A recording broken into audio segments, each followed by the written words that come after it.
par l'association Castelroussine Agir. Cette structure d'insertion professionnelle recycle des vêtements de seconde main.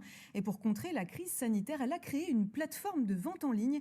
Mais l'autorisation d'accueillir à nouveau des clients est un soulagement. Alexis Delacour, Meryl Loisel. Donc là, vous tirez un petit peu comme ça.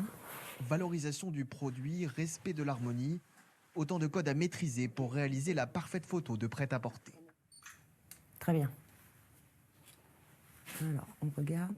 Ouais. Derrière l'objectif, une salariée en parcours d'insertion et sa formatrice.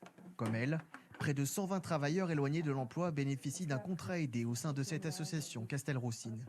Le but, favoriser leur insertion sociale et professionnelle. J'avais vraiment perdu confiance en moi et depuis que je suis ici, je sais que je sers à quelque chose et j'apprends. Et c'est une chose qui m'a fait...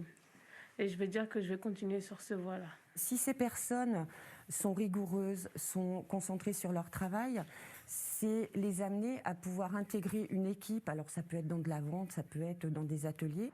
Parmi les activités de l'association, le recyclage de vêtements de seconde main.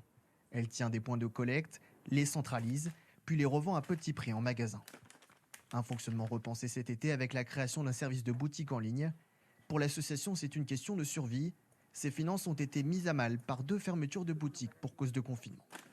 Quand vous perdez pendant plusieurs mois autant de chiffre d'affaires, c'est vrai que c'est compliqué à conserver un équilibre, sachant que les charges sont toujours là, quoi. On a eu toutes les charges salariales et puis les loyers, enfin toutes les charges comme toutes les entreprises, quoi.